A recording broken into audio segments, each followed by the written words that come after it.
All right, what's going on out there on the internet? It's time for Final Fantasy VI Worlds Collide. My name is the Schwan27. I am joined tonight by the one, the only, the dog. Drinks Glue. What's going on, Drinks Glue? What's going on, my friend? Hope all is well on the Schwan side of the world. Yeah, well, I am not in the path of a hurricane, so I'm feeling a little bit better about myself today. How are you doing? Well, I might be in the path of a hurricane for in about 2 hours, but we'll see. I think we're real well prepared at Casa del Blue, Okay, so well, we will be all right. I guess that means we should get the speed run for under 2 hours as their time limit before you get swept away here, huh? Ideally, that would be fantastic. And I don't think this will take you 2 hours. You are a very talented runner, and that is why, Schwantz, you are the selected individual, the grand prize Okay. winner.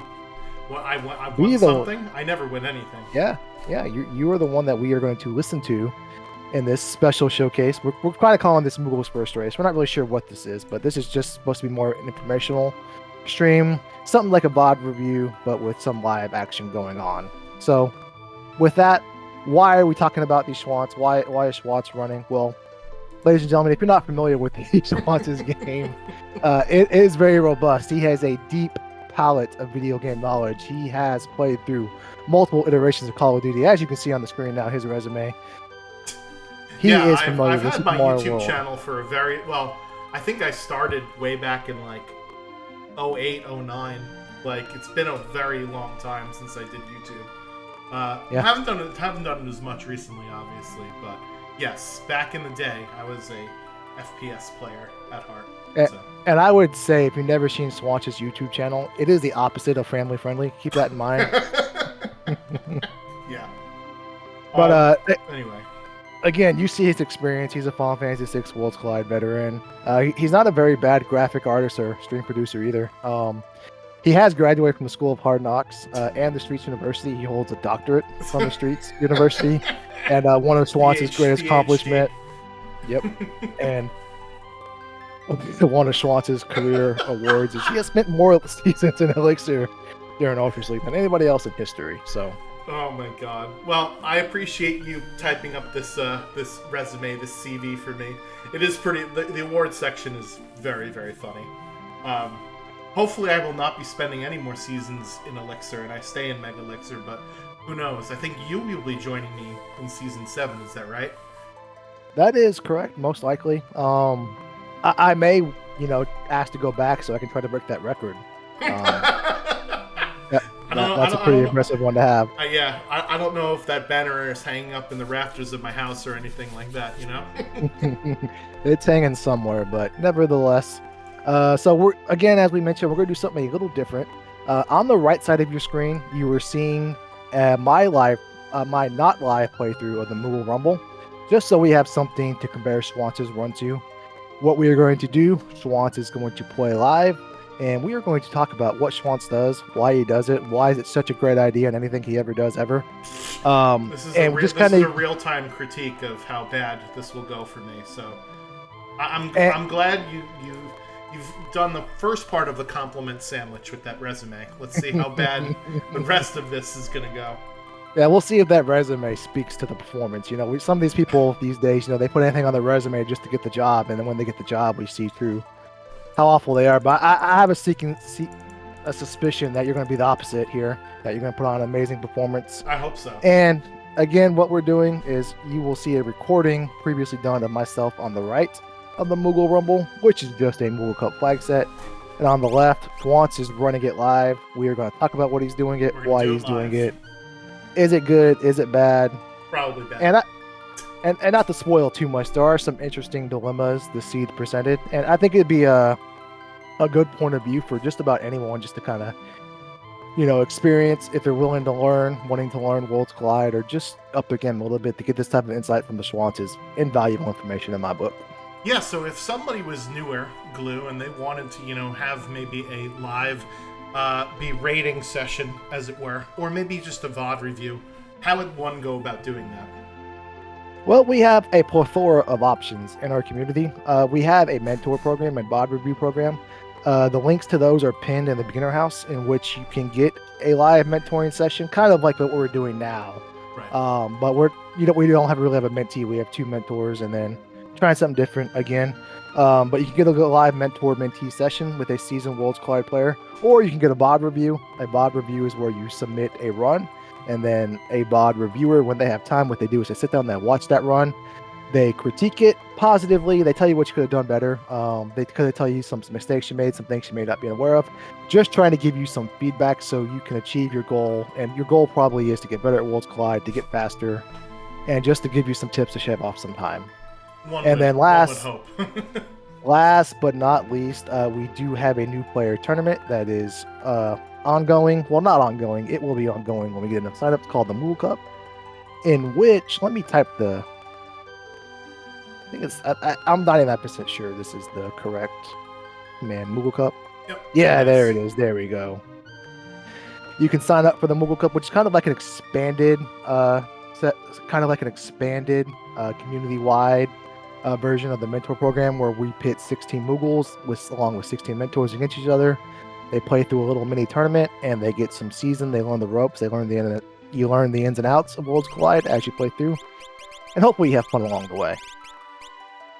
Yeah. So, and also you host a weekly async race called the Moogle Rumble, which is where this seed comes from, where if you're a newer player and if you want to play a seed with a mentor, mentors will join the room, and you just have to go ahead and contact one of the mentors, and they will help you run this in real time kind of thing. So that's a really nice option to have too. So there is a fish in the hash, so I know one free fit somewhere is getting nervous on my behalf. You already mentioned that there's interesting things in this seed, so that already worries me that there's both a fish and a premonition. So we'll probably get started in just a couple seconds here, but let's talk about like overall strategy. Usually when I mentor someone, I tend to give like the opening sequence a lot of evaluation, because the things that I'm going to go through is what I have, what I'm looking for, and what I'd like to do next. So that's usually the first couple of minutes of the Worlds Collide seed, is parsing through all of this information while mindlessly looting, although it's not really mindless, because if you find something, it might change your plans or strategy on the fly, right? So we'll see how this all goes. Alright, cool. Are we ready to get started here? So let me... I'm as ready as we'll ever be. I'm going to hit play on your VOD, and I'm going to hide it so that I can't see it. And then, let's see, when you start going, then I will go. Sounds good to me. By the way, Schwantz is hosting because I originally was going to host, but again, there's a hurricane. I don't even know what the dang thing is called. I think it's called like Bevel or something. That's supposedly going to come knock out our power, but whatever. If I disappear, that is why, ladies and gentlemen. I hope that doesn't happen. Oh, it looks like you hit start, so let's go. Let's go. We're going. Let's go, Slowpoke. Alright, and we got Cyan, Mog, and Go-Go. So I'll check out what commands our users have. I give Go-Go some abilities here. He's going to use Blitz for now, and with these 3 characters, right, I'm essentially now looking for magic power stuff, because Blitz is a thing that scales off of magic power more so than anything. So I'm looking for earrings, I'm looking for magic power plus gear. I also am looking for warp stones to do Go-Go's check, and I am looking for something for Cyan to do at some point eventually, unless Glue's video is paused. Is it really? Oh, yes, darn. it is. Yeah, so, there we go. Back? Yeah, okay, I minimized it. I'm trying not to... There we go. Yeah, that's what happened. It's got to be in the forefront. Okay, there we go. So anyway, I'm doing my opening looting, but those are sort of the things that I'm looking for. And now I also start to think about what are the checks that I have. So the free checks that I have are Lone Wolf, they are Zone Eater, and they are, as I get warp stones there, I usually buy like just a couple of everything. I notice people buy a lot of consumables. If you're going When they through start. like more than 15 sleeping bags and a seed, then you're doing it wrong. Right? So Uh-huh. buy ourselves some earrings there, because that's one of the things that I mentioned I'm looking for. Also looking for something for ice rods. So Now here's my question for you, Schwantz. Yep. We did start with warp stones, but you found some anyways. Yep. Is that gonna push you to go towards Gogo's check here, or maybe pop up and do Lone Wolf, or go about looting some more? What is your thought process in those decisions? Well, I found ice rods and I found warp stones, so I'm gonna hit up returners here, and then I'm gonna go over to Zone Eater right away, because I have enough to get me through the first couple of fights, and with ice rods, with Gogo, with Mimic, I could go ahead and try and see if I could fight a dragon, and there is a dragon in one of my checks with Mount Zozo, so it's also technically considered a free check, but with ice rods or super balls or anything like that, I tend to go and fight a dragon right away, because that will get me up to level 12, I think it is, with most dragons, depending upon what the scaling is. So now I know exactly what I have to do in order to continue on, and I don't really need to loot right now. I'm hoping that the seed is going to give me stuff, right? Because we have, I think Mog actually has Sketch, right? And Diane's the one with Blitz. Yeah, it was a sketch blitz start. And again, we got Gogo, so finding those ice rods were huge. And I think that's the number one thing you're looking for with the Gogo start, is something you can break, some type of consumable. Because in the vanilla Final Fantasy VI, in Thamasa is where you can find fire rods, ice rods, and thunder rods in the vanilla water balance. And then in the water ruin, you can find power rods. So there's 4 elemental rods that are most likely out there.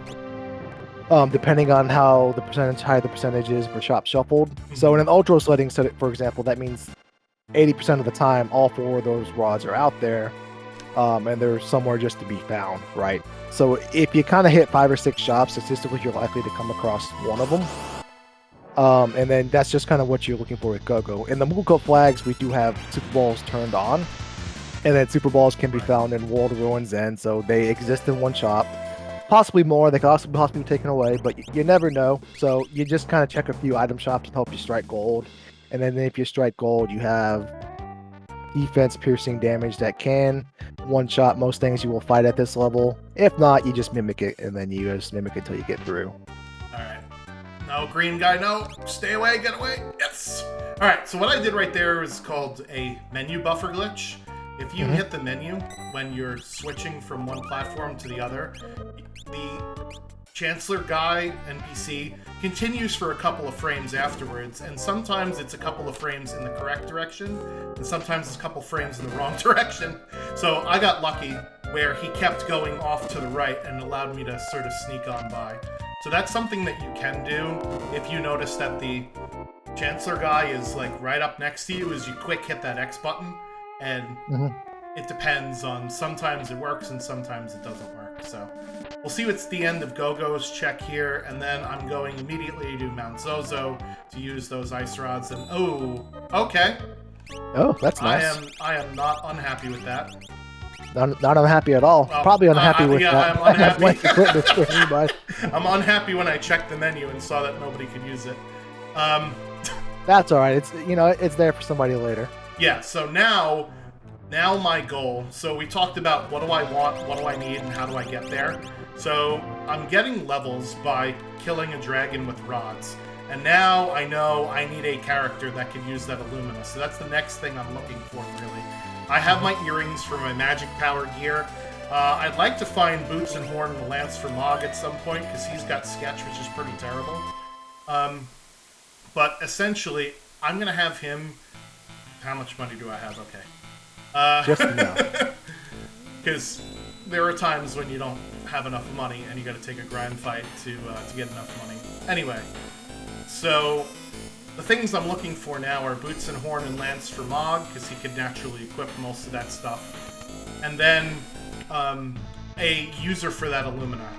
So that's kind of what I'm looking for at the moment. I don't really need to open chests. Yeah, I don't have a lot of things going for me with my characters, but I'm hoping to find it along the way. Now, obviously that's risky, because if you don't find something after 3 or 4 checks, then you're losing time over not looting, right? Because I could be doing... I'm looking over what you're doing right now, and you're looting. I could be looting for more stuff, but I'd rather just go and see what the seed gives me.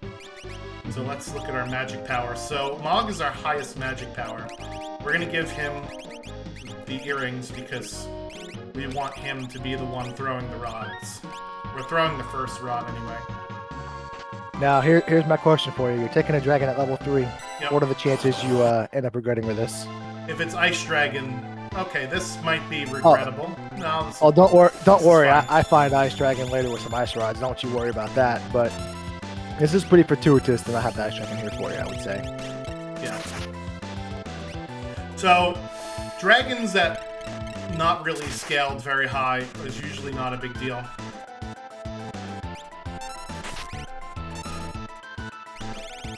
Yeah, most dragons when you're level 6, 8, 10 are going to have around 2,000 HP. So which with just doing 700, 800 with Ice Rod, not ideal, but still at this level, it's not going to take a lot for them to go down. And that's also, you can see why the importance of a Super Ball, or how valuable Super Ball is, because you can do, you can easily do more than 2,000 in a Super Ball roll. And not even have to worry about the minute. Pop potentially just one shot if you get a good roll. So if I did not find ice rods, my other thought process is, how do I get my initial levels, right? And I look at the characters I have and what checks that they do unlock. And we do have Cyan, who has Doma Siege, where you can fight the soldiers before that. We also have Mog with Moogle Defense, where you could do grinds there if you really wanted to. So those would have been my other 2 options had I not found my rods and just did, hey, let's go gain levels. So now I'm probably level 11 or level 12, and I can think to myself, okay, now I need to go do some more checks. What do I need? Well, I want a character that could use this Illumina, and I need Espers to potentially teach Mog better spells, because right now he's got Sketch, right? So those are the things I'm looking for. I'm not quite sure if I can get out of Doma Siege or Doma Dream okay with just this loadout. So I'm just going to do a single check instead of a multi-part check. So I might go over to Doma Siege now and do that check. I want to heal first, so let's go ahead and get our heal on. And you're still looting and shopping. Sort of. Just some insight to what I was thinking. I think I was committed on, if I don't do Zone Eater now, I never want to do it. So that's why I was coming down here. Sell some stuff, get this Esper, and then I'm going to go to where actually you're going right now. And let me wait until you do this, and then I'll tell you that... oh yeah, check your Espers. Go ahead, check your Espers. Oh, very nice. Man, not great. No, terrible. All right. So I'll tell you now that as soon as you probably find the splash, you're probably going to reset out of it, but we'll see. Fun. I actually didn't equip my team at all, which is a mistake.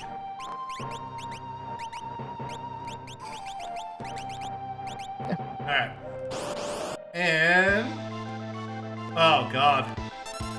Alright, so this is a terrible fight early. Yep. This is one of those fights you'd definitely rather find later than early, because later it's a joke. Right now, when they grab you and zap you for 60 HP a turn, it kind of hurts more, because that 60 HP is a larger percentage of your HP pool. You can only withstand so many zaps, and just one snatch is going to kill just about any of your characters. But you do have some elemental diversity, so that's going to possibly allow you to get through this. But yeah, you can get through this. Yeah. It's because of the Ice Rod and the Fire Rod. So the bottom left one is weak to fire, the bottom right one is weak to ice. And Aura Bolt will probably be good enough for this. Yeah, Mimic targeting kind of stinks. Because it will target the same exact thing. And unfortunately with a rod, when that thing goes away, you can't untarget it. Yeah, as you can see, Go-Go is 2 ticks away from going down. And it's a little race against the clock. Down he goes. That's unfortunate. Yeah, so I'm going to wait till the tentacle gives him back. Because Cyan will kill this tentacle in the next shot. Because 2 aura bolts killed that other tentacle. Come on, throw him away already. There we go. There he goes.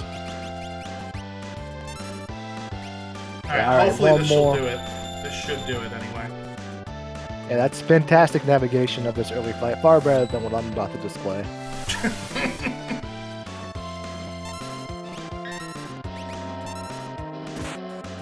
Yo, leave Gogo alone. Alright, this should hopefully do it. I guess not. One more horrible. There we go. Alright. Very well done.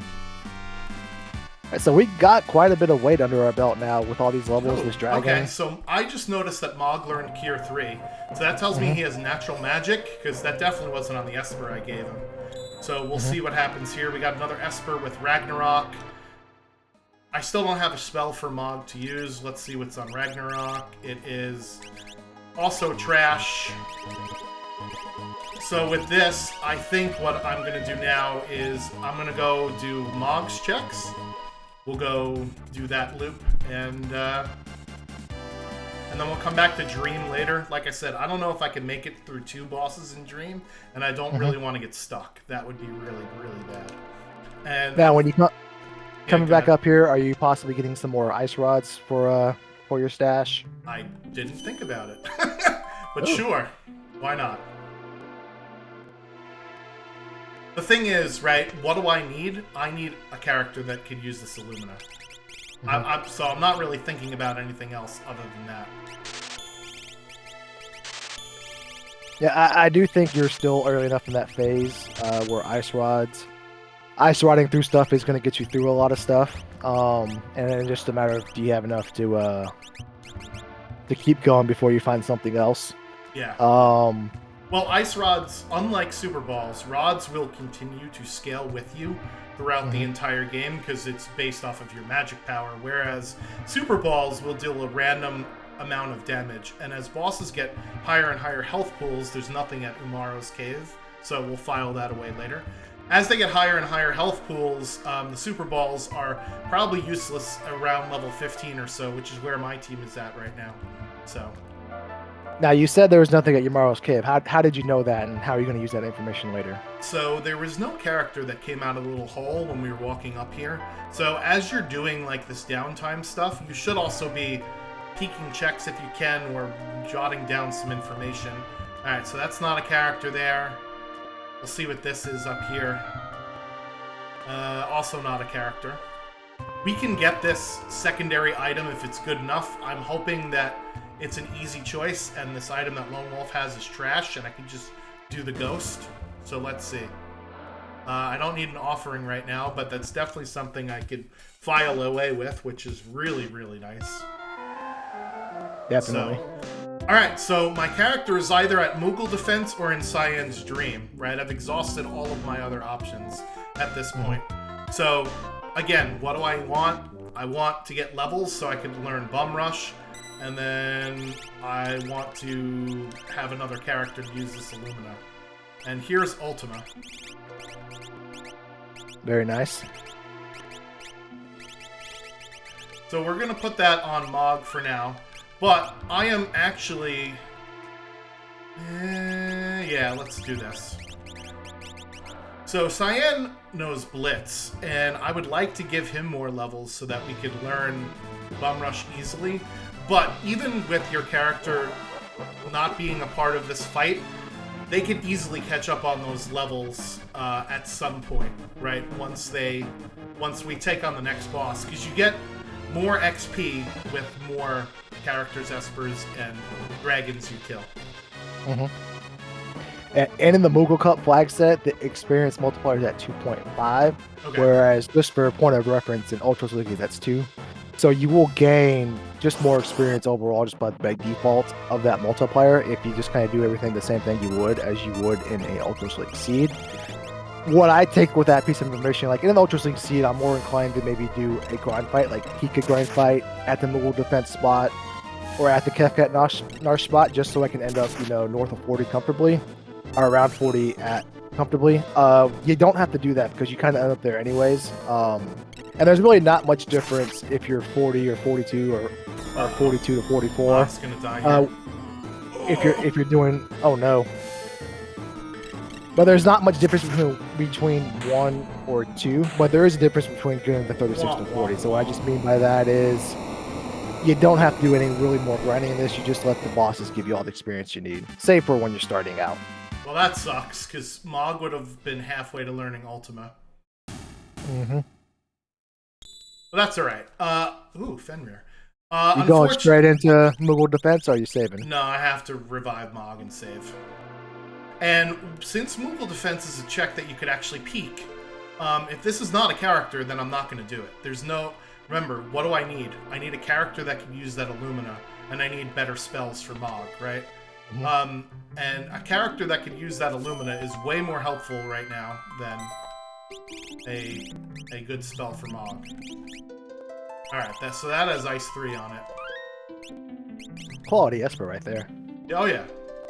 Very nice. Alright. So I'm gonna have him learn Ultima, even though Ice 3... you know what? I should switch him off to Ice 3, because that would help me out more immediately. That helps a lot more in the short term versus long term. I think with that Mimic Ultima, it makes a lot of the fights safer for you going forward. That way, if you run into a tough boss, something you need to pierce, that ignores defense, you just throw it out, then you Mimic it for a 2. Jackpot. I've got a character who can use the Illumina now. Indeed. So that's lock solved for the rest of the seed. I don't have to worry about him, right? Mm-hmm. I would love to get Cyan up to level 42 for Bum Rush for both him and Gogo, because that essentially will make Gogo an endgame character. And then I have an Esper with Ice 3, and I have an Esper with Ultima, so I could have a magic build, and that's my team, right? So I sort of have solved my team at this point. We're 20 minutes into the seed, basically. Mm-hmm. I just need to actually go and now execute those things. So sometimes the seed will just give you stuff, and you have to go get it. And then other times you have to dig it out of shops and stuff like that. So if I didn't find an Illumina user maybe after this check or the next check, I would start doing some more looting and shopping to see if I could dig something out that I could use for endgame builds. But right now I kind of have 4 builds that I could use once I get Bum Rush, obviously. And, oh god, this fight. This is a rough fight for this spot, with no way to exploit its weaknesses. Yeah, thankfully, this boss is very, I was gonna say very calm, but this might just be a wipe here. Now that we know what, we're getting locked if we make it to this fight, where are we going next? Because again, as you mentioned, we were down the Doma Dream after this, but now we're down to Doma Dream plus everything all cast off. Or where are you going? Yeah. So now that I've got Lock, I'm going to go to South Figaro Cave because that is a very fast check here, and we can go and get it right away, basically. So South Figaro Cave is where I want to go next, and then if I get a character, then I'll pivot. But as of now, that's the plan. Alright, let's see here. And so now my set of needs is I would like to find a relic to help me utilize this Illumina better. And that could be... such as a gauntlet, such as a hyper-wrist, such as a hero ring, etc. Yeah, so one of my Espers had strength +1 on it. And of course it's the Ultima Esper. Cyan doesn't... Oh, I have Sword Tech with Lock. So, that changes my plan now. How does that change our plan, and why do we say that? So now I want to find another character that could use that Illumina, so I could pivot Lock off of that and have him use Sword Tech. And now I don't need to level up Cyan to 42 for Bum Rush anymore, because I could have Gogo use the fully unlocked Sword Tech by doing Cyan's Dream. So, again, this is one of those, you have to pivot on the fly your strategy when you find new information. Mm-hmm. Right? So. for now, we're going to use Locke with the Illumina, but he will eventually, hopefully, be doing Sword Tech 7. Same thing with Gogo, and Cyan is going to be my new first person out of my party. Just because his magic power is not great with Blitz. Mog will be my magic user since he's got a magic power of 40, and I need to find someone else with an Illumina. So that's my next stop is, can I find an Illumina? Nice. So yeah, question in the chat. Oh, I forgot to heal. So Sword Tech does not take any weapon you have equipped, but you can still boost it with your weapon. What I mean by that is Sword Tech 7, 4, and 1 are based off your strength stat. So if you equip anything that boosts your strength, such as an Illumina or a Ragnarok or a few other weapons that boost your vigor stat, well, strength equals vigor in Final Fantasy 6. Then yes, you can. But other than taking your stat into account, it makes no difference if you have a Valiant Knife or Fixed Dice or something that has no impact on your stats equipped, as far as what you'll do with a physical Sword Tech. And same thing with the Sword Tech abilities, such as Sword Tech 6, that are based off magic damage. It doesn't matter if you have an Enhancer, a Mithril Rod, or a Fixed Dice equipped. It all revolves around your magic stat. Yeah, so the battle power of the weapon does not matter. The weapon could be a stat stick, right, where it will give you plus strength or whatever. But the actual battle power of the weapon does not matter at all. Alright, so we're going to use Aura Bolt against Chad because he is weak to Pearl. And unfortunately we didn't get that done in one round. Which is kind of annoying now that we have to wait again.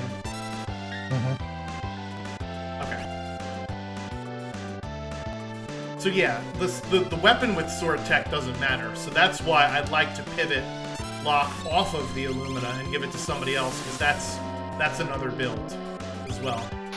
Yes, indeed. Yeah, and we'll unlock Sword Tech 7 at level 44, or in this flag set, and in the Ultra Suit flag set.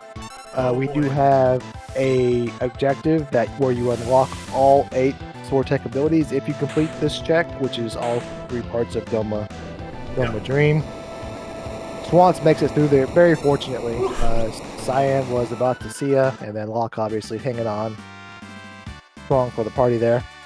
Yeah, so I tend to push through fights even if... Okay. Oh, that's nice. All right, Does that change things for you? Now, new change of plans. Cyan's back again. All right, Cyan. I'm going to give him... Get your shoes back on. I'm going to give him that experience egg in order to get Bum Rush, and then Edgar is going to take Mog's place. So that's new change. So fun. I was going to put my experience egg on Gogo, and then I saw Edgar jump across the train cart, and I may have had some weapons that benefit from that experience egg, so I called an audible. So I'm making the same changes, just a little more silly changes. Yeah. Than what Schwantz is going, but my calendar is filling up left and right, and then we're canceling events, and then we're scheduling them. Yeah. So back to what we were talking about before the experience egg popped up on the screen. I tend to be more aggressive and just push through the fight and try and not get party members back up, because I don't know about you, Glue, but it seems like every single time I pick somebody back up, the boss is like, oh, you just picked this person up? Boom, knock him back down again. And that happens to me way too often. And as I mentioned, yes, you will miss out on XP for that fight, but the next fight will give you so much XP that your characters will be caught up in levels pretty quickly. So that's why I tend to just push through. And in that case, I figured that boss is pretty close to dying, but that's one of those things, so.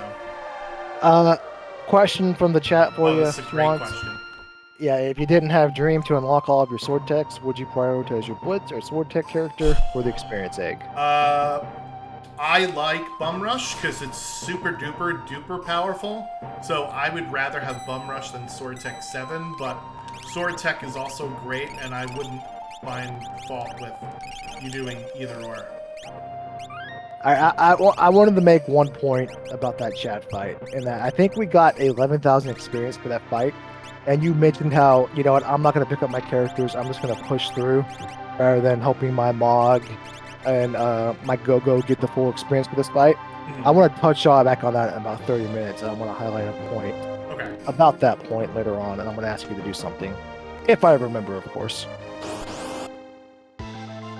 I'm going to put a little reminder on my phone, actually, because I think I think it's a very good point, and we'll get to it later, and we'll kind of come full circle. So, All right, so Kefka, this Narsh, is tier 4 final Kefka. You know, Swan's got this one in the bag. He's going to finish with a world record in under 30 minutes here. I mean, you did Definitely amazing. You did this check before I did, so technically you finished first. Oh, that is true. Yeah, so if I didn't have a Blitz user or a Sword Tech user, then I would give it to whomever is going to be using my physical attack, which right now is going to be Edgar in place of Mog, right? So, yes, indeed. So now I got my party set. I have Sabin. Wow. Cyan with Bum Rush. I'm going to switch Go-Go over to Sword Tech instead of Blitz as their command. And I have now 2 Sword Tech users, an Illumina user, and a Bum Rush user. So my goal now is to just get my requirements and beat the game. There's not really anything I need. I'm done, basically. Yeah. And if somebody was remembering that they were supposed to be the tracker, they could probably tell you about how many more things you need to beat the game. Let's just say you should have 1, 2, wrestlers. Yeah, that sounds about right. Okay. Sorry, my tracker was on the other... because I had to make way for your... Don't worry about it all. It was obviously all Golden Trucker's fault, who was in the chat. That's it.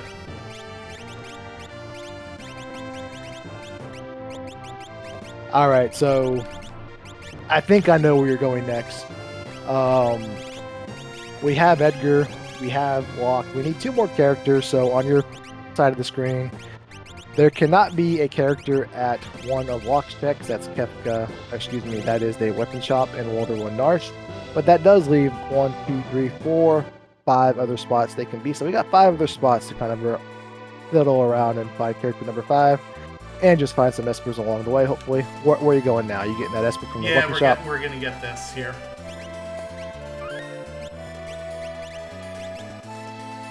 Okay, so my options are still... Now I have Edgar's 3 checks. I have Phoenix Cave, and I have South Figaro Cave. So after this, I'm probably going to go to South Figaro Cave, because I do not like Edgar's checks.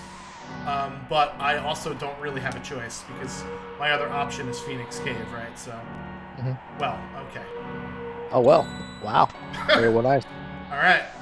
Well, lots of swords to be had, but that's also part of, the Moogle Cup is we decided to give you more so you can learn how to do more with less, because we just give it all to you, then you want us hopefully on your own, you just kind of slowly take it away. But you do have that Genji glove, so that's something to keep in mind as well. If you want to. That is going to happen right now. Yep. Nice. Now we got a Super Edgar. Very nice. It's a little weird having an Illumina and a Genji glove. It's kind of like, it's kind of gross, but you know what? We're gonna do it. All right. So South Figaro Cave. Yeah. So again, essentially what I'm doing now is I need to go get my requirements to finish the game. That's my goal. I'm set with my party. I don't need anything. I'm not looking in chests. I should probably go to a shop for, some relics, but honestly, it'll take me more time to get relics than it will save me overall, right? If I find an Atlas Armlet, how much time will it save me afterwards, right? That's sort of what you have to weigh at this point. Now, what does an Atlas Armor do for you? That's the 25% damage boost. Yes, that would be 25% damage boost. And that would be... that would go great with your Edgar. That would go great with your Locke, because that will apply to the physical Sword Tech abilities, and particularly Sword Tech 7. Yeah, so my party right now has 3 physical builds and 1 magic-based build. The magic-based build is Cyan with his eventual Bum Rush, because that's a magic thing. And we got an Esper here. So now my choices are Phoenix Cave or doing Edgar's stuff. And I don't really like Edgar's stuff, but I also am not sure that Phoenix Cave is the right call here. What do you hate more? Kind of what you're at there. I don't let... Edgar's stuff is worse, but he's got 3 stuffs. So we're going to do his stuffs. There's 3 of them. Now, I could go and check the throne there before I did this, but I'm just going to do it all at once. I think that's kind of a gamble play. Mm-hmm. Because if you go there, then you can grab the throne. I'm pretty sure that's what I did. Is like, and I'm coming down here anyways. Let me go ahead and grab the throne while I'm working my way through this cave. But if you were to go to the throne of the water balance, the hope there is that that's a character that gives you other checks, and then a little bit of a gamble there. Yeah. So even though Cyan's magic power, I think, is like 27 or whatever, Bum Rush still deals a stupid amount of damage. Yeah. It'll be way more than basically. Actually, it might not.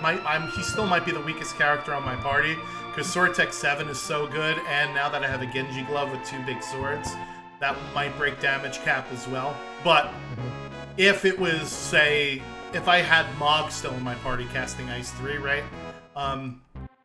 Cyan would do better with Bum Rush. Now, the problem with Bum Rush is it's not really targetable offense.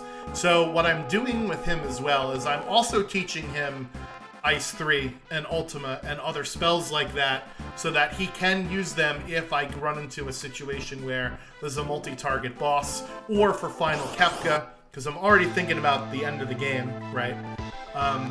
You know, Tiger is weak to ice, so we might as well use Ice 3 on him instead of just a Bum Rush on anybody. Because I have a lot of non-targetable offense right now between my Sword Tech users and my Bum Rush user. So I'd like to at least mitigate some of the disasters that can come with that.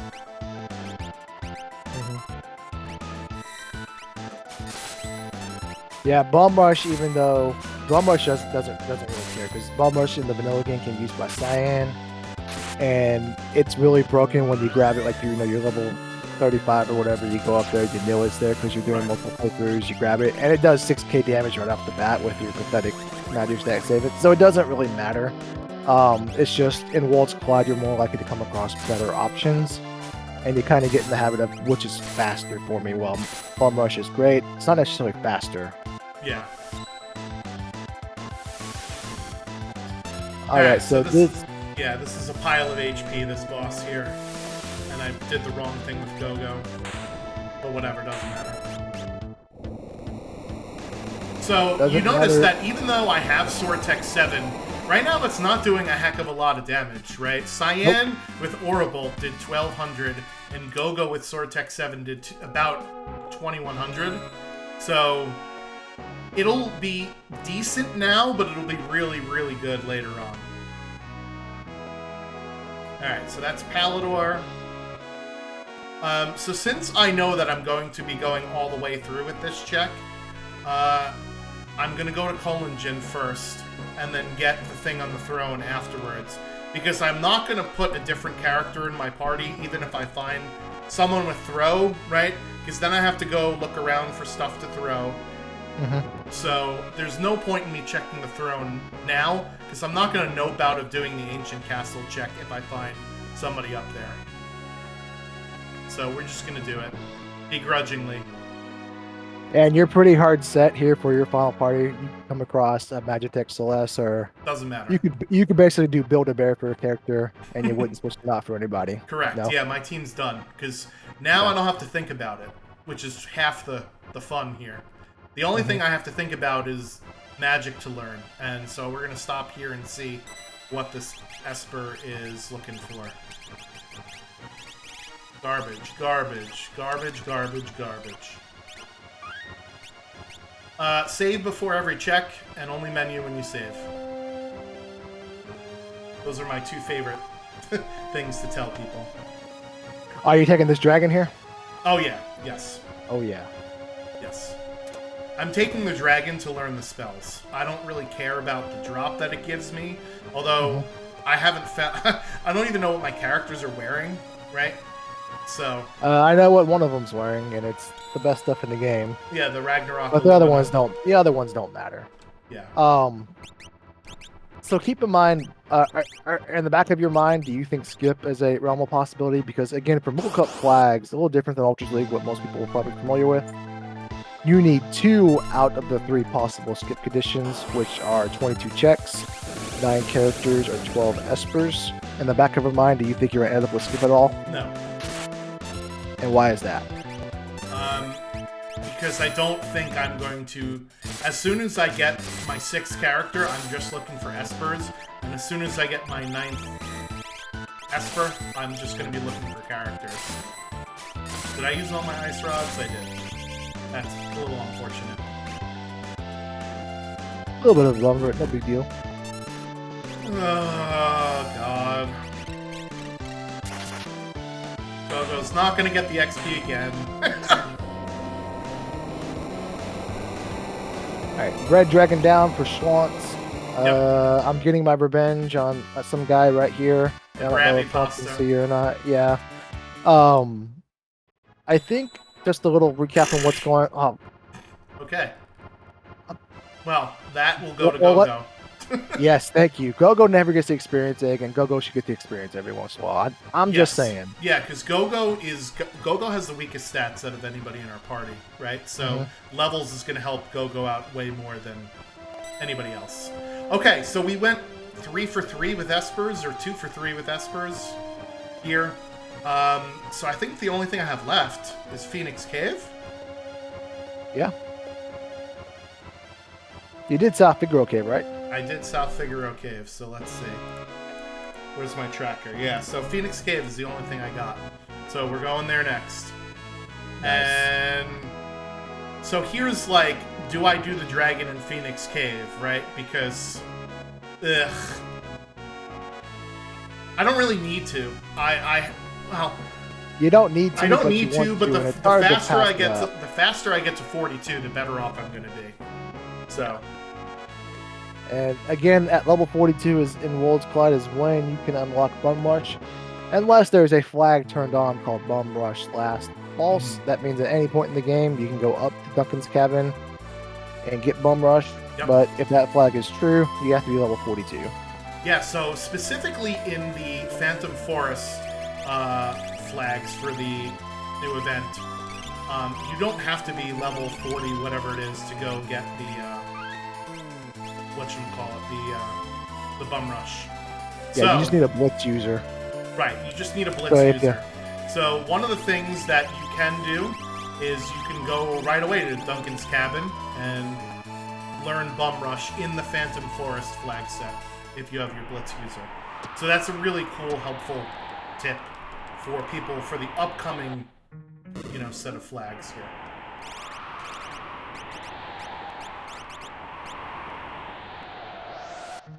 All right, so I have to remember to put the experience egg on Go-Go. Nice. And you're taking this dragon. What do you hope that dragon drops? Because there's not a lot you haven't. Armor. Really don't have armor. Either an elemental shield, a Minerva, a force armor. Actually, no, because I already have 2 of those. Yeah, some form of armor, because I'm pretty sure my armor is pretty terrible right now.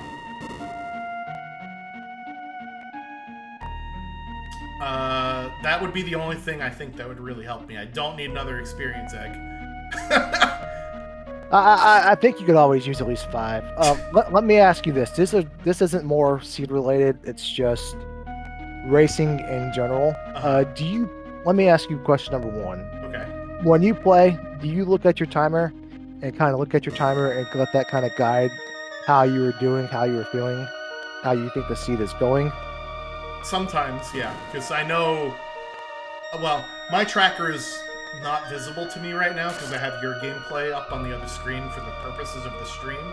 I think I'm at, 5 and 7 or 5 and 8 right now? I don't really know. I haven't checked. Let's see. Yeah, you should be at 5. Yeah. Yeah, so I'm feeling good about now, because 40 minutes at 5 and 7 means I need 1 more character and 2 more espers. I know my 6th character is going to be here. Then I just have to make the decision of, okay, I need 2 espers. Where do I go? I can go to Zentheath and buy 1, perhaps, maybe. I would need to look to see what my levels are. Or I'm looking to do peekable checks, or checks that only reward Esper item. I don't need another character. Mhm. All Yeah, right, so let's when we get out of here, see. you will have a few spots. I think you can still do Zen Thief. I think you can still do the Tritox spot. So you have some relatively fast and desirable checks to get a few Espers pretty quickly. Kudos again for putting the experience egg on Go-Go. He deserves it. Leather armor on Edgar. All right. Durgan.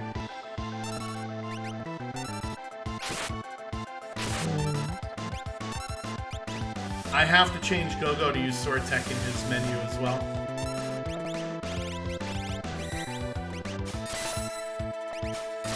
But I'm just going to use Ultima instead. So that's one of the other great things about Go-Go is I don't know who the hell learned Ultima. Nope, it wasn't Cyan. It should be on whoever has your Strength +1 Esper, because that's the Esper that has Ultima. And Ultima is probably one of those things in this scene where you're swinging Illuminas out the wazoo and Sword Tech 7. You just kind of I wouldn't pass that Strength Esper around. It just sits there. Yeah, and then it's just there in the back pocket in case you need it. And I would actually probably only consider it casting on tier, 1 or 2 just to get some quad 9 level damage out there on Final Kefka. Alright. Ice Shield is nice. Like I said, I wanted armor. I got some armor. And I also got a Magus Rod, which I'll see if Cyan can use. Because if he can, then Cyan will be at... His magic power will be over 30. He could almost be a dad. He can almost be useful. Yeah.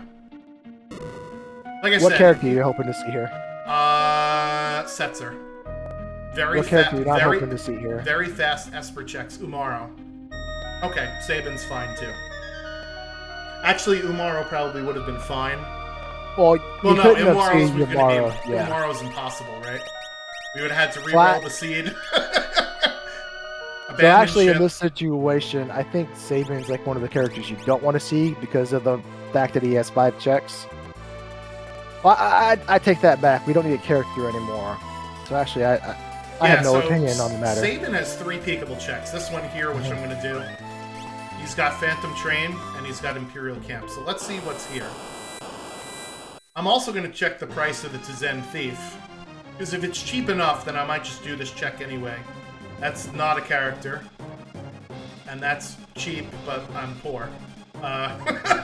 So hopefully we'll be in go mode with 2 Espers here. I'm not checking any of these chests. Again, I don't need anything. I need Espers, right? So there's nothing in the... Obviously, there's stuff in these chests that could help me, right? I complain about how bad my armor is, but the chance of me getting what I want out of one of those things is something like 10 and 255 for each chest. If you multiply those odds out, it gets really small that I find something I actually need. Are you going to consider at least picking the armor chop here just to get off the leather armor? No. No. If you don't get hit, then you don't need armor. There's 4 people to hit. They don't have to all hit the leather armor person.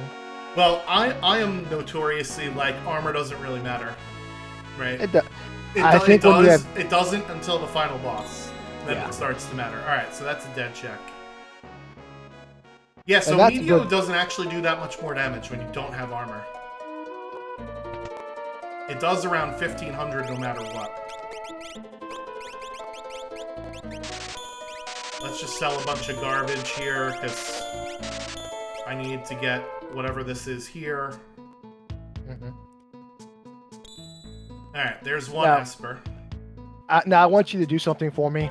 Okay. What I said earlier is going to come full circle. Yep. When you're going to go into the menu anyways to give, say, Go-Go Sword Tech, I want us to take a look at how much cumulative experience Go-Go has had throughout the seed, and we're going to go back to that Chatternook fight where he lost 11,000 experience. Yeah, so and I just want to... He's about the same as everybody else except for Cyan, who we've been juicing up with Sword Tech for a while now. Yeah, and you can see how that 11,000 is about I think it was about 1/10 of his total experience so far. And that's before we even do any of the fights in the tower. So while it's not statistically irrelevant, it's really only a level or two. So it's not a big deal. Risking not getting through that fight to get Go-Go an extra character an extra level or two is not as big of a risk, not as big of a deal as to just make it through the fight successfully. Just get through it. Just go on about our business, and I think that's almost always the correct move there. Yeah, so we're gonna peek Imperial Camp here, and you need one more Esper. I need one more Esper. So I bought to Zen Thief, so I'm at 6 and 8 now. Okay. So to Zen Thief, I bought. Collapsing House wasn't an Esper. This is peekable. Phantom Train is a longer check, but is also peekable. And then I have Barren Falls and Mount Cults after that, and Barren Falls is shorter than Mount Cults, so that's sort of the order I'm going to do my checks in here. So what I like to do, and I don't know if you do this as well, Glue, is I tend to like isolate like what checks I have left and say that you know, I'd like to get all of my characters first or all of my Espers, because then I could just throw out a bunch of checks that aren't peekable or aren't yeah, okay, don't need that. So we're going to reset out and we're going to do Phantom Train. I know. I know you're shedding a tear right now. I think my answer to your question kind of depends on the flag set. Mm-hmm. In Ultros League, I am full-blown aiming for 22 check skip. Like I go out of my way to make sure I hit it. Okay. But in a more standard flag set, I would say in something like what we'll see in the Kefka, or like in this Moogle Club, for example, Mm-hmm. I'm kind of doing the same things. Your characters are more important because this seed. Now that I saw what you showed me at Zone Eater, this seed is Phoenix Cave gated. Because Zone Eater, I had the mindset of I either do this, you know, now with these warp stones, or I never do it. And I got down to the point where it was Zone Eater or Phoenix Cave, and then I picked right. But that just kind of shows the importance of how, let's say one of our starting characters was Terra, and none of those characters behind Terra, we had done, you know, 3 or 4 extra checks to get the character number 5, to get through or to get the character number 6. And where that you just kind of isolate your characters and then you figure out your Esper's layers, because there's a lot more spots where you can find an Esper than you can find a character. Yeah, so I just ran away from that fight even though I need to get to level 42. And the reason is I'm going to probably get to 42 by the boss, and it was a preemptive fight, so it allowed me to run away really fast. It would have taken me longer to fight that fight and get the XP than it would have been for me to just run away and get the XP off of the boss here. So that was just a little small, very minor, I don't even know if that's quite considered to be an optimization, because I'm now going to get less levels than I would have otherwise, but at the same time... Oops. Okay, here's another thing that I do. You're front rowing for this fight alone. Yeah, this Phantom Train fight... Oh, Strain +2. Ooh, nice. This Phantom Train fight...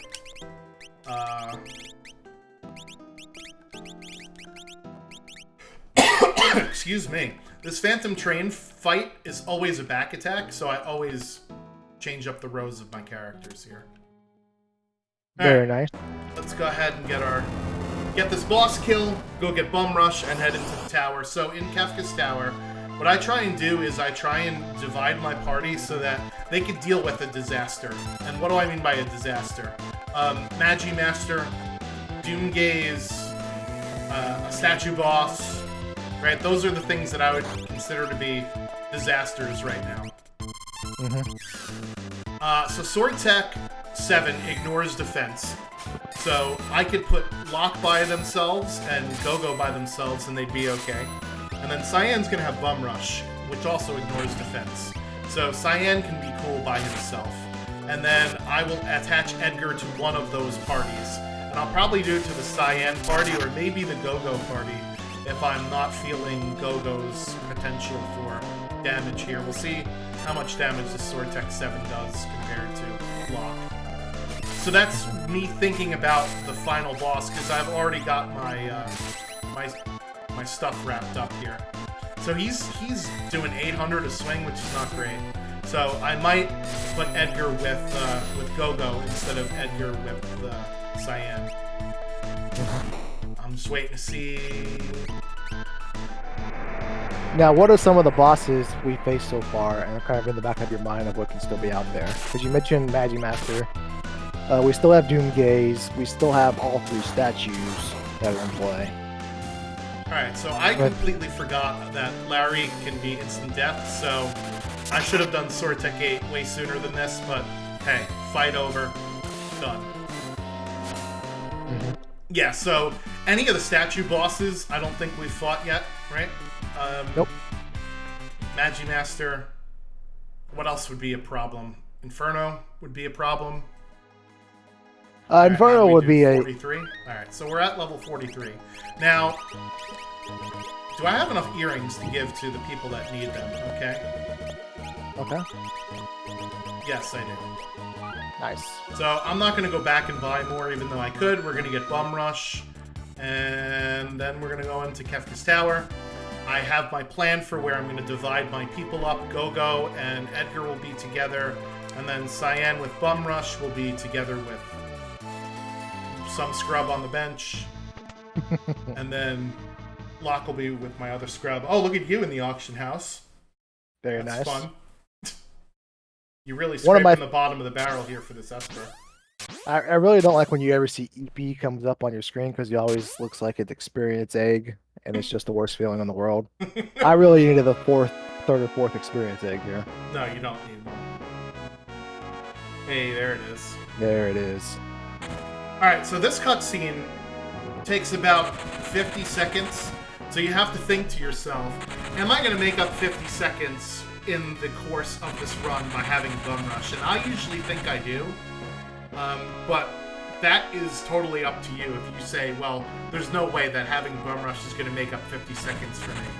It will with Cyan, because his his magic power is terrible, but if, let's say, I decided I want to use Mog as my magic user instead, right? Then we don't have to go and do this.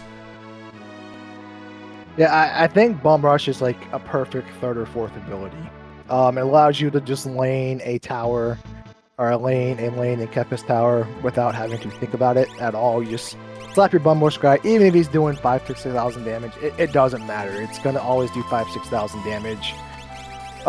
At the scaling you are at, most bosses at the maximum HP they can have at this point in time, it's going to be like 30,000. So at worst, they have to just get off 4, 5, 6 turns. So it's perfectly nice, safe, and cozy.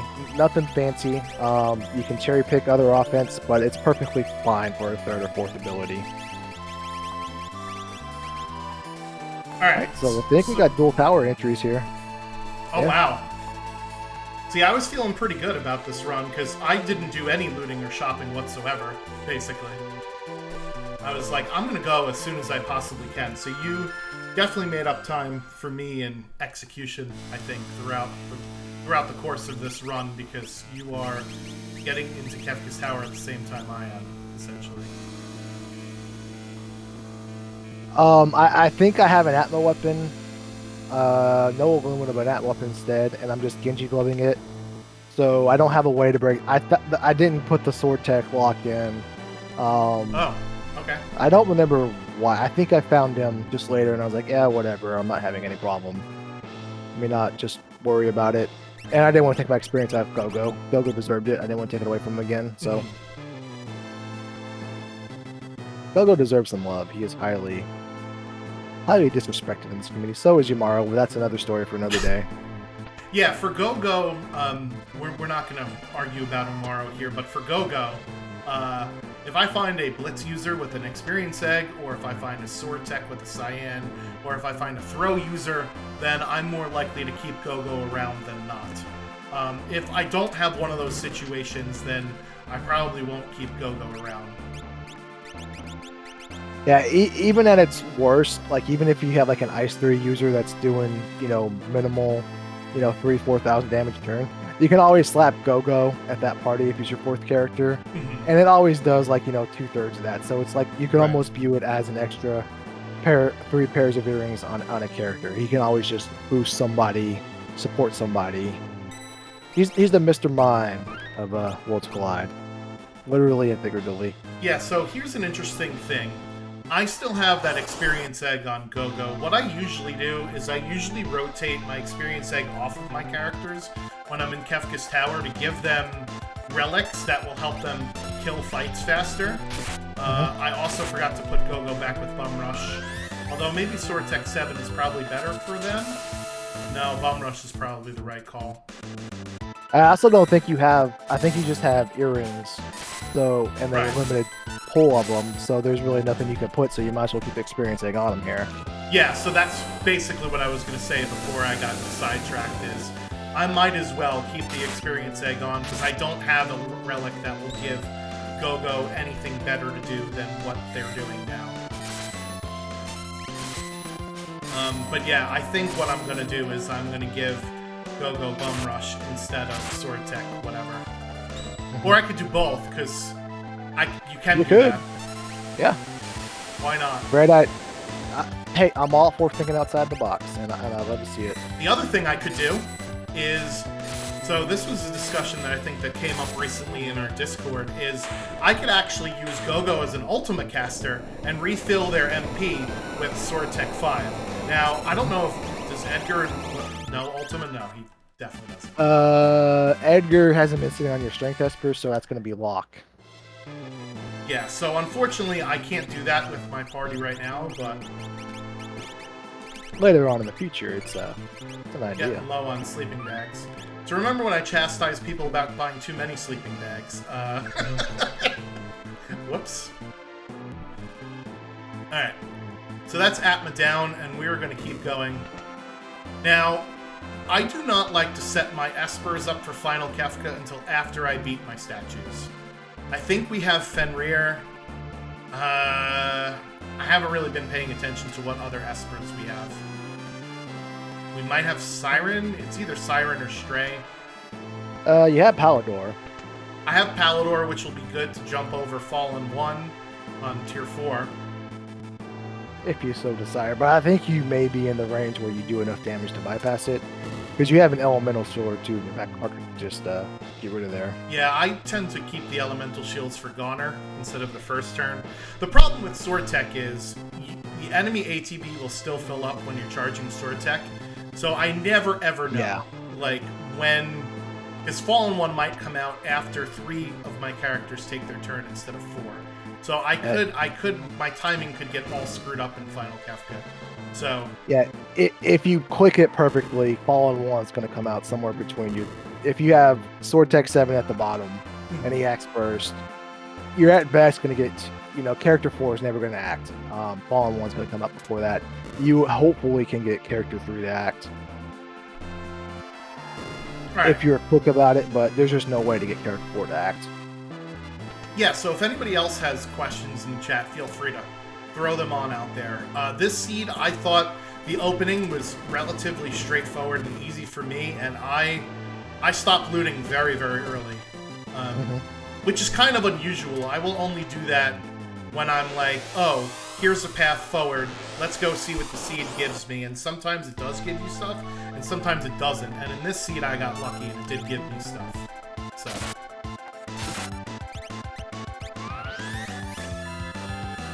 number 128 here for Schwan, so I think I'm going to come across number 128 here shortly. Yep. One shot, very easy nice. Peasy. Yeah, that's the proc, the power of the proc. Alright. On to the next one. And I get a tent, which is good because I only have 3 sleeping bags. What's up next? Let's see. Hey. Ooh, remember by nice. Very nice. Oh boy. So this is one of the bosses I said is going to be a problem. And that's... Ooh, luckily Edgar dodges it, but launcher is fractional. Yeah, it's a fractional attack. So I'm going to go with Sword Tech 5 here for Go-Go, so that they can refill their health and do damage at the same time. So we're going to do that. Hey, and they hit the right target too. Very nice. Not something you see every day. Yo, Inferno, chill. This is a pretty hostile Inferno you're getting there. And there it goes. Yeah, so that fight can get really bad really fast. If that launcher would have hit both of my characters, and then one of the other arms did like an AoE attack, that would have been a reset for me, basically. And of course, Edgar now learns Ultima. Thanks, man. Appreciate it.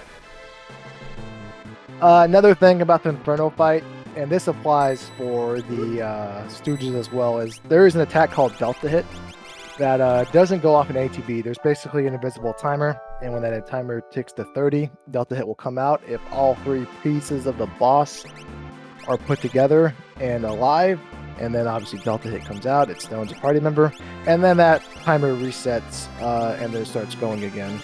So you are in a little bit of a time crunch in this fight if you are trying to just strong arm it and get through just the middle part, or if you can't quite strong arm it and get through the middle part, then the fight quickly, you need to consider taking out one of the arms and Inferno too if you can, because Delta Hit is coming. Unless you have a ribbon on, there's nothing you can really do about it. Yeah, so usually it's after your party takes 3 full turns. That's the timing I usually find. So if everything is alive after 3 full turns, then you're in trouble. Alright, so this shouldn't be a problem here. I am not going to bother doing anything with Sabin, because the time it would take him in the animation to do something is not going to be worth the damage that he actually does. Yo, Yeti is being mean here. A little hostile, Yamaru. Yeah.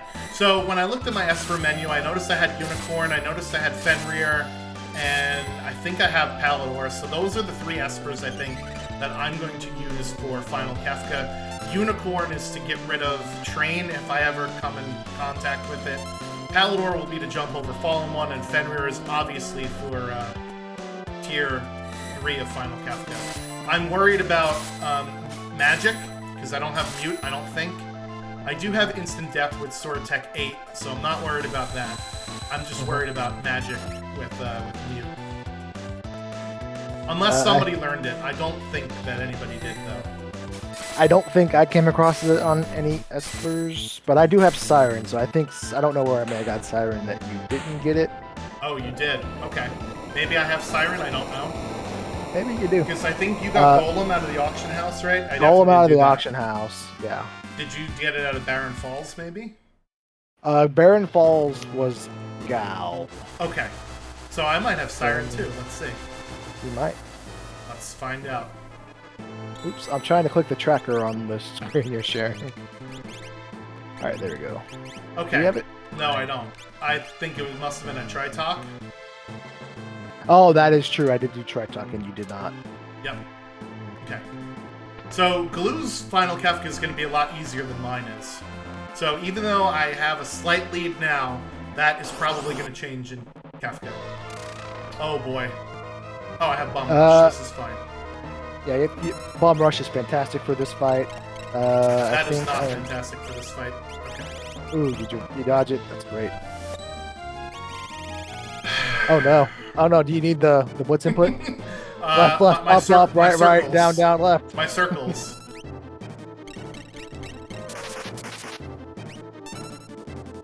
There we go, we got it. Hey. So yeah, again, even though Mog has Meteor, like, I don't think it would do enough damage to warrant the spell animation of Meteor. Right? So I'm just not going to do it. And we're just going to do this. We're going to give my thumb an exercise here. Wichita did Moogle auto race. Not sure what you mean, my dog. But just to recap what we were doing, my run is on the right side of the screen. Swanson's playing live on the left, and we are doing kind of a tutorial race. Live commentary, old school. I feel like I'm back in like 2012 with YouTube. Yeah, we'll pull the resume back up one more time, but it is robust. So yeah, this is Swanson's video game resume. So this was a fight that I would have been worried about, but with Bum Rush, it's fine. Alright, there we go. You actually finished this fight before I did. Wow. I kind of, you haven't been seeing it on screen, but I have a couple of Mill Shield, and I found Blizzard Orbs, and I've been sitting on Merton for a while. I just never really utilized it because I was trying to do other things. throughout the seed, and I always had it in the back of my mind that Merton would come out on tier 1 and tier 2 up here and whatnot. That's just kind of another thing with the Moogle Cup flag set where we kind of throw everything at you. I was playing a free enterprise seed where I'm trying to learn free enterprise, and the seeds I'm playing are kind of the same thing where let's give you everything, and then what we do is you slowly take it away from yourself, and then just kind of see, can you keep going, can you keep finishing, can you keep producing, increasing your speed, your game knowledge, and then because you don't know how to do more with less until you know how to do more with more, right? That's why you resistance train with weights or whatnot. Just learn how to do it, and then so that way when it does come up sporadically, you know how to take advantage of it. All right, so final Kefka here. The person that you put in slot number 4 will go first on tiers 2, 3, and 4.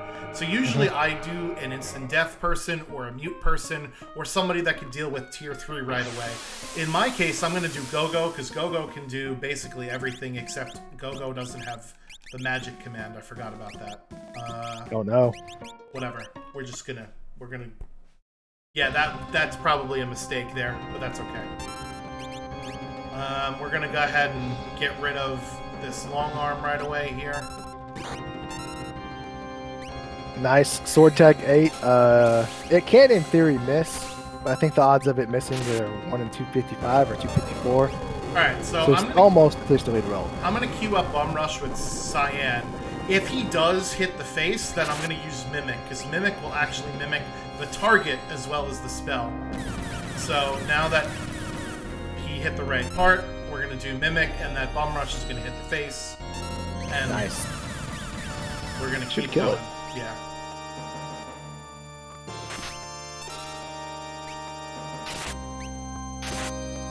Alright, Locke is looking a little low on health, so I use Sword Tech 5 here instead.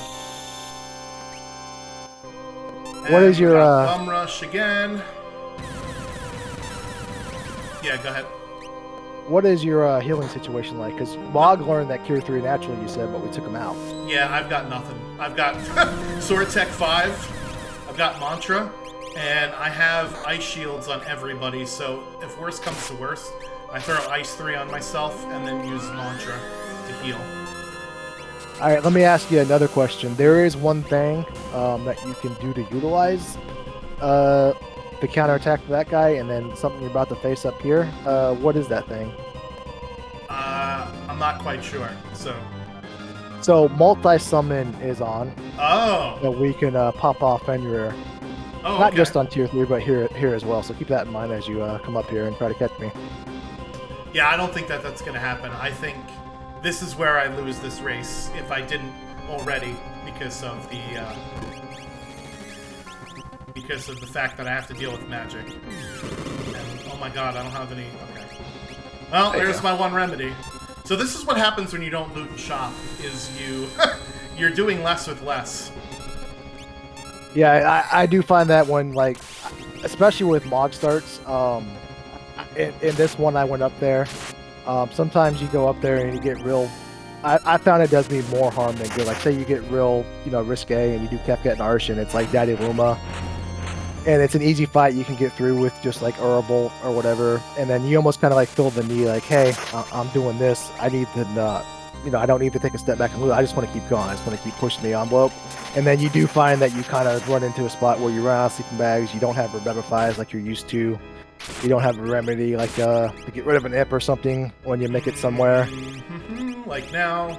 Yeah, like as now as Schwantz is. He does have the one Revivify from the meme chest, so we got that. Yeah, we're gonna kill Tiger first, and then we're gonna go after magic. I don't have fire magic, I don't think, on anybody, so I'm just gonna wait for a little bit here.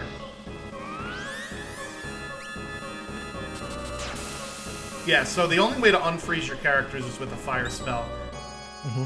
And I don't think I have one. So I might unzombie Locke. We'll do it this turn here. Whoop. So that he's not going to kill me when I come back. And this is why magic sucks. Yeah. Pain in my neck. So you see, Glue is already moving on to tier 3, and I'm stuck dealing with magic.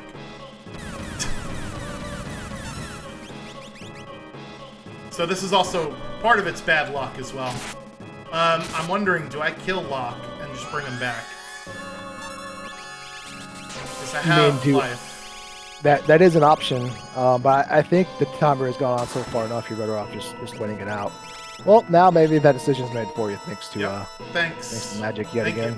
You. Appreciate that, Magic. I don't think Magic is long for this world. I think that killed him. Up again.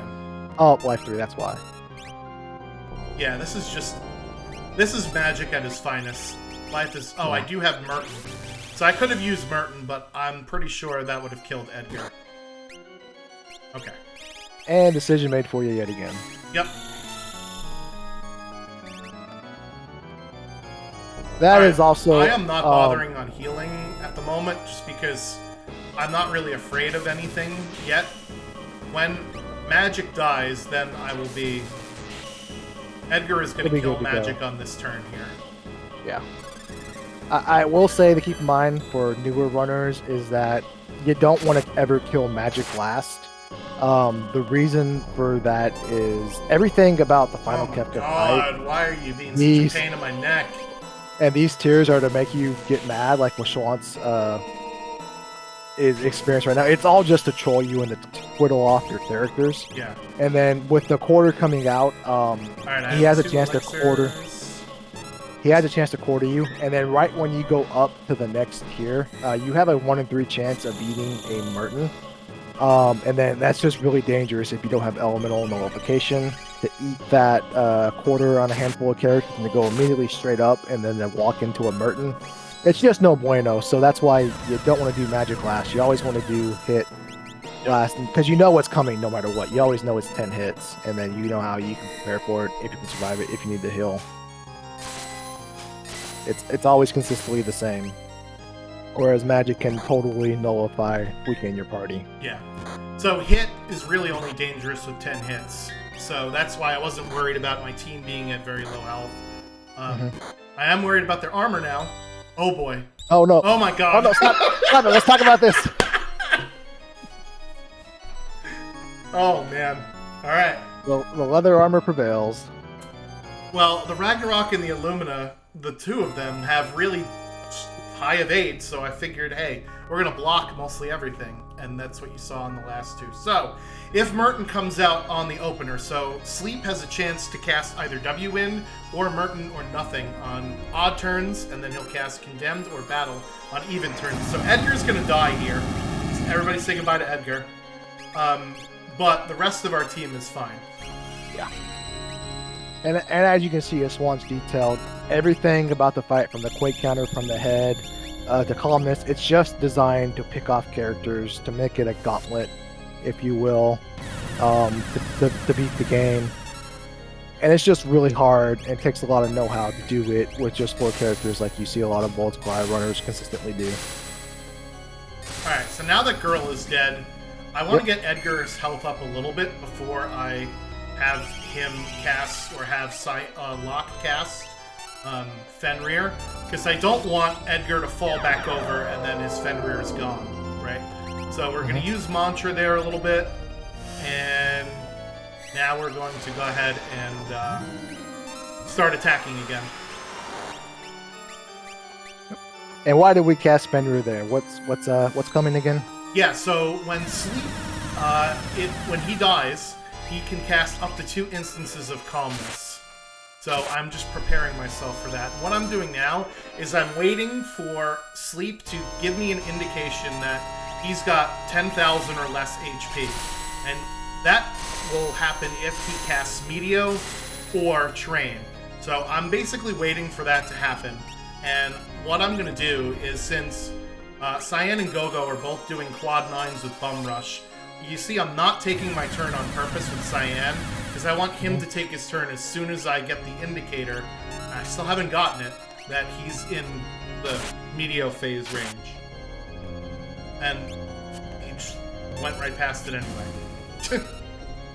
Yep. GG Glue. Very nice. Thank you. Somehow I won with having 8 Espers, but we'll ignore the technicalities of it all. Forget the tracker. So okay, so that's how you did it. You cheated, basically. Yeah. I see. Which you So yeah, some people on tier 3 will count damage. I can't really do that Yeah, very well. It's hard. Difficult to do. So I look for like the cues. Once he does Meteo, I know, okay, he's under 10,000 HP. My next attack has to be 10,000 or around 10,000 damage to go to calmness phase. Or else I'm going to eat Meteos left and right here.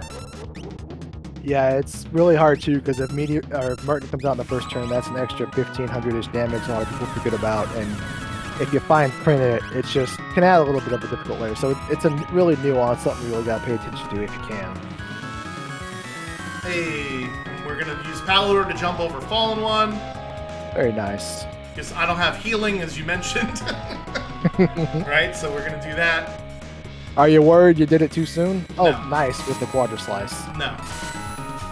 So Kefka will take 6 turns before he does Fallen One again.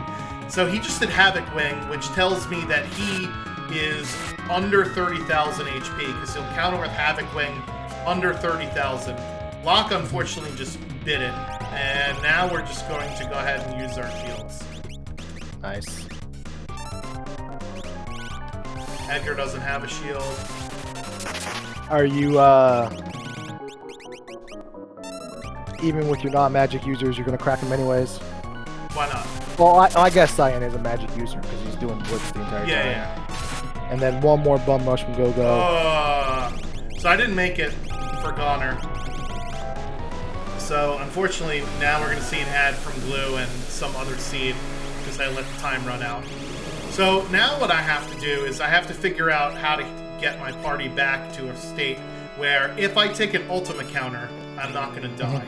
Right? So that's why I'm going to use Empowerer with Go-Go to get their HP up above 3,000. And then I am going to use Bum Rush with Cyan because that is 9,999 HP. If he counters with Ultima, I know at least Go-Go will survive. Yep. But it doesn't matter because he's dead. GG's. Hey, you're playing the wrong Final Fantasy game. Well, now we switch to the second part of the race. Yeah. No. Yeah, so you were 115-15. I was 118-18. Oh, nice. So yeah, the difference, obviously, as you guys saw, without having mute for magic, tier 2 slows down a lot. There was a 3-minute difference. I think you probably had a bit of a lead anyway with your crew. So what were you doing in the final battle? I didn't even get to see it. Let's go back and let's watch it here. So on tier, this is where I had one more Ice Rod. So that Ice Rod was going to do a lot of damage because I had Mogsling on Magic Power +2. Not the entire seed, but for a decent amount to where he had stupid magic power. Yeah.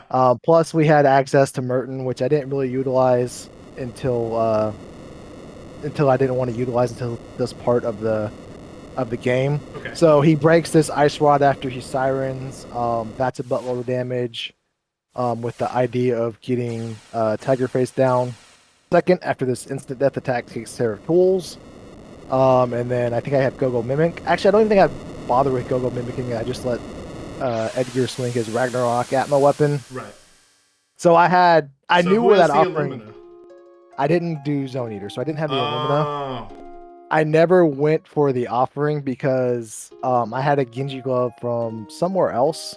And I had the Atma weapon. And I always just said I'd rather have some targetable offense because I knew I was going to Merton and or Ultima. On Sabin? Not Sabin, Cyan? Yes. Where'd you find that? I don't remember. Well, you probably looted it somewhere because I didn't loot it all.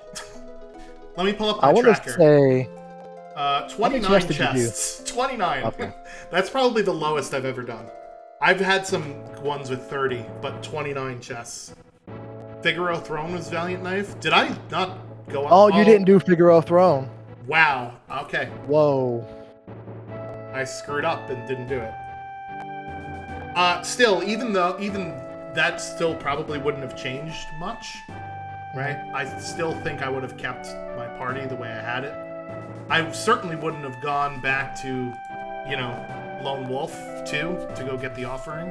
So I think Sword Tech 8 or 7 rather would be better than that. So yeah, interesting party composition here.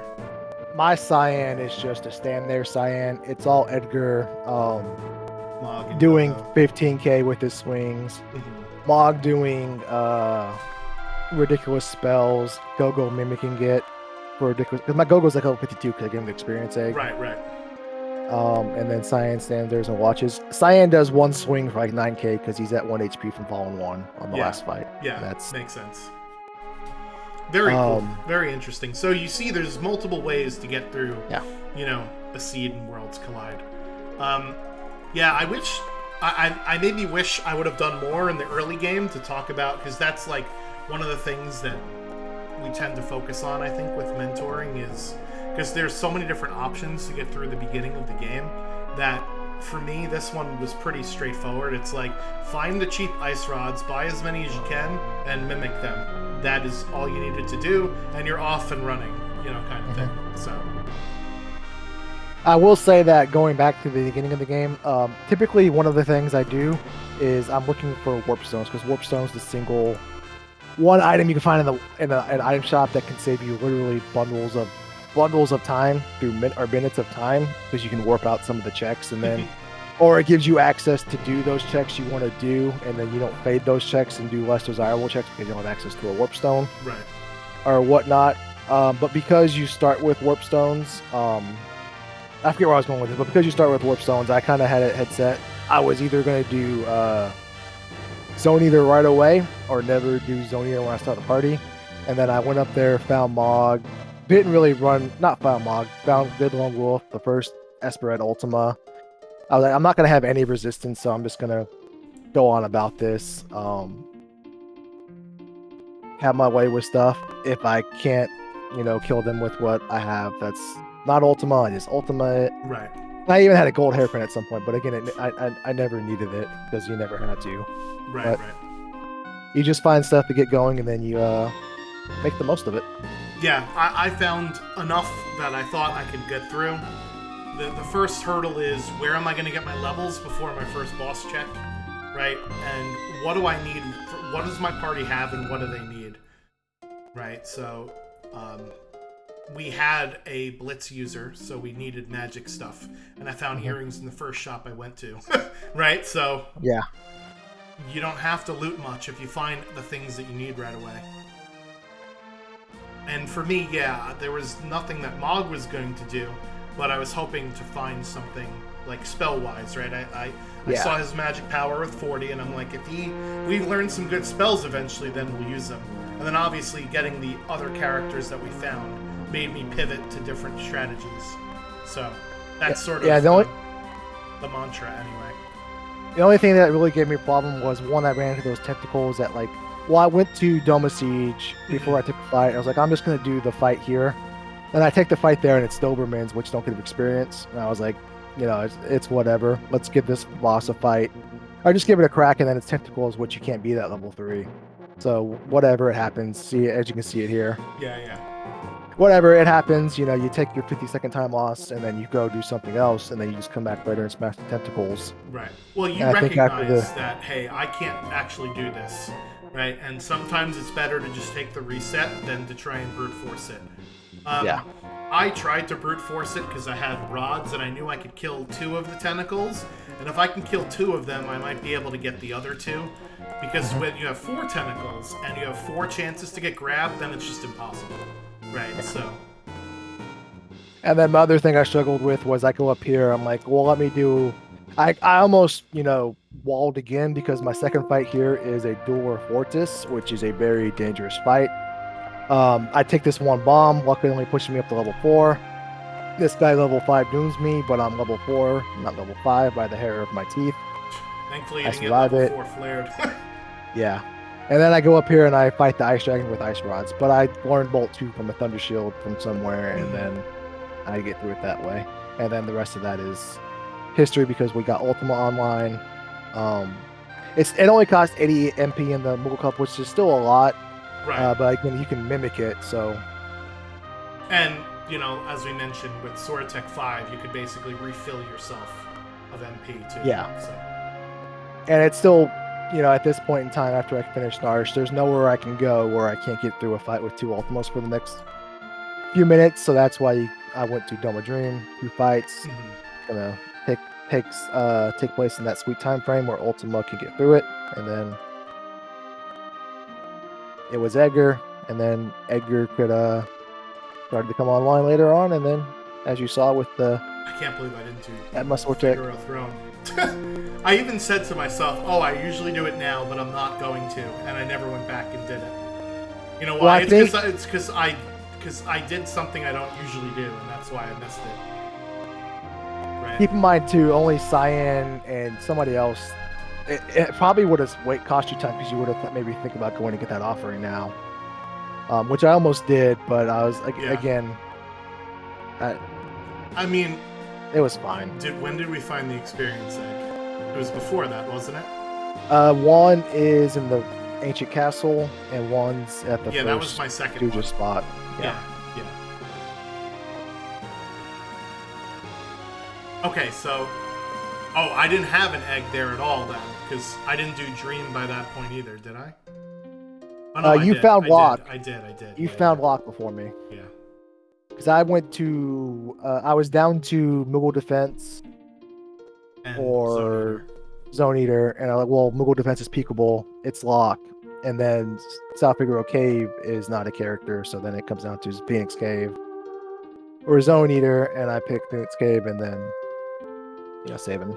Yeah, so the thing about Phoenix Cave in that situation, right, we talk about trying to, you know, you do need to know a lot of vanilla in this game in order to figure it out, but having the randomizer knowledge of knowing, well, characters that I'm going to get are usually in the checks where my newest acquired characters are, right? So it's more likely that you're going to find somebody in your most recent characters checks than your original starting party's checks. And that's just due to the nature of the fact that the game is deeper than it is wide, right? So that is also, part of it is Zone Eater sucks, but part of it is Phoenix Cave is also from Locke, who I just got.